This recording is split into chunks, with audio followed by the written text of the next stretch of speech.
اس طرح سے ادا کیا گیا کہ جس طرح سے آپ کہہ سکتے ہیں کہ ایک جنگی صورتحال میں ادا کیا جا سکتا ہے. تو اللہ تبارک و تعالیٰ نے یہاں پر عصر کی نماز کی امپورٹنس بتائی ہے. اور آپ کو معلوم ہے کہ عصر کی نماز کے بارے میں کیا کہا گیا ہے کہ آپ صلی اللہ علیہ وسلم نے فرمایا کہ جس نے عصر کی نماز چھوڑ دی ہے وہ ایسے ہی ہے جیسے اس نے اپنے تمام مال اور اہل و عیال کو ختم کر دیا ہو، یعنی کہ اس کو بالکل آپ کہہ رہے ہیں کہ وہ اس کی سب کچھ ہی اس کا ختم ہو گیا ہو. تو اس طرح سے ہے عصر کی نماز کو چھوڑنا، اتنی امپورٹنس ہے اس نماز کی. ٹھیک ہے. اور اس کے بعد دیکھیں اللہ تبارک و تعالیٰ کیا کہہ رہے ہیں کہ وَقُومُوا لِلَّهِ قَانِتِينَ، اور اللہ تعالیٰ کے لیے باادب کھڑے رہا کرو. یعنی کہ آپ نے جس بھی حالات میں ہیں آپ اللہ تعالیٰ کے لیے آپ نے نماز پڑھنی ہے اور نماز کے لیے آپ نے باادب کھڑے ہونا ہے. یہ نہیں ہے کہ آپ دیکھ کے ہی رہے ہیں اور سن کے ہی رہے ہیں اور کھڑے کے ہی ہیں. یعنی کہ آپ نے اپنی نمازوں کو اتنے خشوع سے ادا کرنا ہے کہ ادب جھلکے اس میں سے پتہ چلے کہ ہاں کوئی نماز پڑھ رہا ہے. اب دیکھیں ہماری نمازوں میں کیا ہوتا ہے، کئی بار ایسا ہوتا ہے کہ ہمارے تو دھیان ہی کہیں اور ہوتا ہے، ہمیں پتہ ہی نہیں ہوتا ہم نماز میں کیا پڑھ رہے ہیں. تو ہم نے کیا کرنا ہے، اپنی نمازوں کی حفاظت اس طرح سے بھی کرنی ہے کہ ہمیں ایٹ لیسٹ پتہ ہو کہ ہم نماز میں پڑھ کے آ رہے ہیں.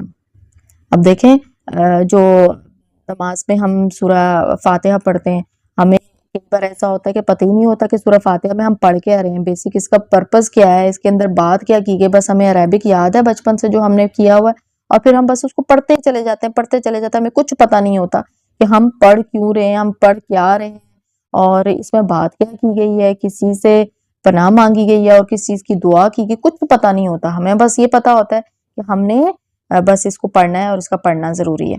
ٹھیک ہے. ایسا نہیں ہونا چاہیے. ہمیں اپنی نمازوں میں کم از کم ایٹ لیسٹ جو عربک ہم پڑھ رہے ہوتے ہیں ہمیں اس کے بارے میں پتہ ہونا چاہیے کہ اس کا میننگ کیا ہے.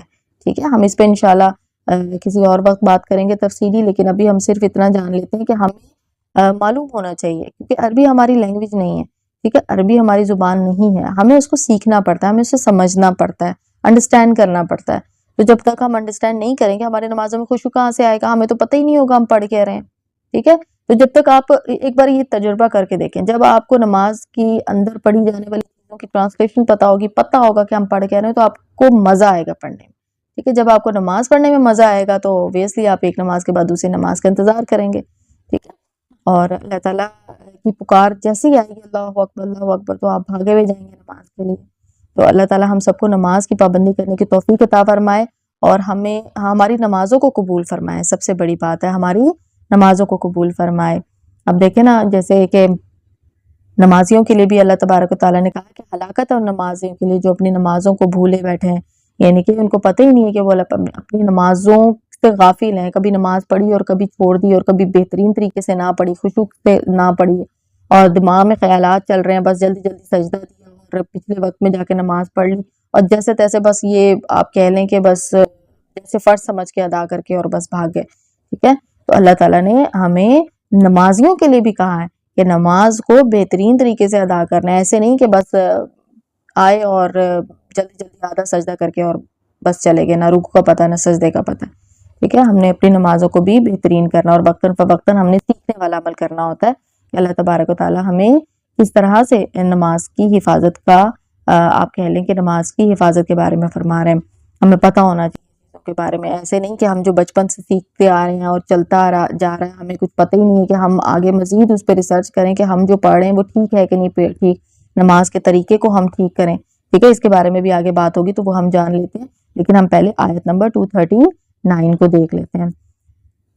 فَإِن خِفْتُمْ فَرِجَالًا أَوْ رُكْبَانًا فَإِذَا أَمِنْتُمْ فَاذْكُرُوا اللَّهَ كَمَا عَلَّمَكُمْ مَا لَمْ تَكُونُوا تَعْلَمُونَ. اگر تمہیں خوف ہو تو پیدل ہی صحیح یا سوار ہی صحیح، ہاں جب امن ہو جائے تو اللہ تعالیٰ کا ذکر کرو جس طرح کہ اس نے تمہیں اس بات کی تعلیم دی جسے تم نہیں جانتے تھے. اب دیکھیں یہاں پر جب ادب نماز پڑھنے کا بات کی جا رہی ہے تو ساتھ یہ بھی بتایا جا رہا ہے کہ اگر تمہیں خوف ہو، یعنی کہ کوئی ایسی سچویشن ہے جس میں کہ آپ نماز جو ہے وہ خوف کی صورتحال میں پڑھ رہے ہیں، لیکن آپ کسی بھی حال میں اس بات سے اندازہ لگا لیں کہ کسی بھی حال میں نماز معاف نہیں. آپ خوف کی حالت میں، آپ جنگ کی حالت میں، آپ کسی بھی حالت میں آپ نے نماز ادا کرنی ہے. اور آپ لوگوں کو معلوم ہے کہ ہمارے نبی پاک نے تو جنگوں میں بھی نماز نہیں چھوڑی ہے. ٹھیک ہے. جنگوں میں بھی ایسے ہوتا تھا کہ نماز کے لیے جو ہے وہ دستہ جو ہے وہ پہلے نماز پڑھ لیتا تھا یا ایک رکعت پڑھ لیتا تھا، پھر دوسرا دستہ آ گیا کہ دوسری رکعت پڑھ لیتا تھا، تو اس طرح سے نماز کو مکمل کیا جاتا تھا۔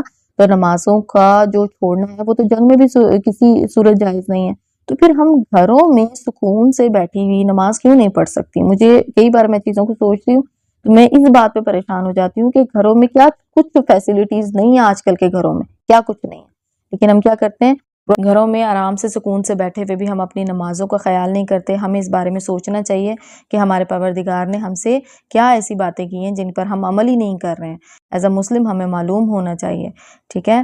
آگے دیکھ لیتے ہیں آیت نمبر 240، وَالَّذِينَ يُتَوَفَّوْنَ مِنْكُمْ وَيَذَرُونَ أَزْوَاجًا وَصِيَّةً لِأَزْوَاجِهِمْ مَتَاعًا إِلَى الْحَوْلِ غَيْرَ إِخْرَاجٍ فَإِنْ خَرَجْنَ فَلَا جُنَاحَ عَلَيْكُمْ فِيمَا فَعَلْنَ فِي أَنفُسِهِنَّ مِن مَّعْرُوفٍ وَاللَّهُ عَزِيزٌ حَكِيمٌ۔ جو لوگ تم میں سے فوت ہو جائیں اور بیویاں چھوڑ جائیں، وہ وصیت کر جائیں کہ ان کی بیویاں سال بھر تک فائدہ اٹھائیں، انہیں کوئی نہ نکالے۔ ہاں اگر وہ خود نکل جائیں تو تم پر اس میں کوئی گناہ نہیں، جو اپنے لیے اچھائی سے کریں، اللہ تعالیٰ غالب اور حکیم ہے۔ اب یہ دیکھیں، یہ پہلے تو سب سے پہلے آپ لوگ یہ بات جان لیں کہ یہ ایسی آیت ہے جو کہ منسوخ ہو چکی ہے، مطلب یہ پہلے اس طرح کی چیزیں کی جاتی تھیں، اور اس وقت کیا کیا جاتا تھا کہ اگر کسی کے ہسبینڈ کی ڈیتھ ہو جاتی تھی اور مطلب وہ اپنے بیوی کو پیچھے چھوڑ گیا تو وصیت بھی کی جاتی تھی، اور اس کے ساتھ ہی اس کی بیوی کو سال بھر کے لیے جو ہے وہ ادھر ہی رہنا پڑتا تھا، اور پھر اس کے بعد وہاں پر اس کے ساتھ جو سلوک کیا جاتا تھا وہ ان کی مرضی ہے کہ وہ کس طرح سے کریں۔ تو عام طور پہ جو ہے وہ عورتوں کو بڑا ہی مطلب پریشانی کا سامنا کرنا پڑتا تھا۔ اوبیسلی جس گھر میں اس کے ہسبینڈ نہیں ہے تو آپ تھوڑا سا اگر سوچتے ہیں بیک گراؤنڈ میں جا کے کہ اس وقت کیا سچویشن ہوگی کہ پورے 1 سال کے لیے اس عورت کو اس گھر میں رہنا ہے، اور عام طور پہ بڑا ہی اس طرح سے ایک اسلام سے پہلے کے حالات تھے کہ سال سال بھر کے لیے عورت کو وہاں پہ رکھا جاتا تھا، ٹھیک ہے۔ اور یہ بھی جو حکم تھا وہ اللہ تعالیٰ نے دیا تھا، لیکن پھر اس کے بعد اس حکم کو منسوخ کر دیا گیا تھا کہ وصیت بھی کوئی نہیں کرنی ہے تم نے، ٹھیک ہے۔ ان کو آزاد، وہ مطلب عدت کی اپنی جو مدت ہے اس کو پورا کرنے کے بعد وہ آزاد ہوں گی، اور پھر اس کے بعد وہ اپنی زندگی جو ہے وہ جہاں بھی جس کے ساتھ بھی گزارنا چاہیں وہ اپنی زندگی کا فیصلہ خود کرنے کا اختیار رکھتی ہیں، کسی کو یہ اختیار نہیں ہے، ٹھیک ہے۔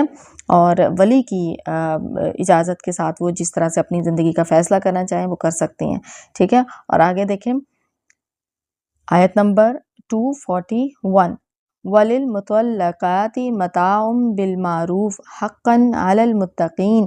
طلاق والیوں کو اچھی طرح فائدہ دینا پرہیزگاروں پر لازم ہے۔ اب دیکھیں پہلے بھی ہم نے پڑھا تھا نا کہ اچھے طریقے سے تعلق ختم کیا جا رہا ہے، تو آپ نے کچھ وقت اچھا بھی تو گزارا ہوگا نا اس شخص کے ساتھ، تو آپ نے کیا کرنا ہے کہ آپ نے اپنی بیویوں کو جو آپ کی مرضی سے آپ ان کو فائدہ دینا چاہتے ہیں تو وہ فائدہ آپ نے لازمی دینا ہے اس تعلق کی اچھی چیزوں کی وجہ سے جو آپ نے ان کے ساتھ ٹائم گزارا، ٹھیک ہے۔ تو یہاں پر ہماری آیات جو ہیں وہ 241 نمبر کی آیت تک ہم نے مکمل کر لیا۔ آگے دیکھ لیتے ہیں ہم 242 نمبر کی آیت، کَذَلِكَ يُبَيِّنُ اللَّهُ لَكُمْ آیَاتِهِ لَعَلَّكُمْ تَعْقِلُونَ۔ اللہ تعالیٰ اسی طرح اپنی آیتیں تم پر ظاہر فرما رہا ہے تاکہ تم سمجھو۔ اب دیکھیں اللہ تعالیٰ نے ہر آیت جو ہے، آپ نے دیکھا ہوگا کہ جتنی بھی آیات ہم پڑھتے ہیں اس میں ہم دیکھتے ہیں کہ آیت کے آخر میں اللہ تعالیٰ کی کوئی صفت ہوتی ہے، ٹھیک ہے۔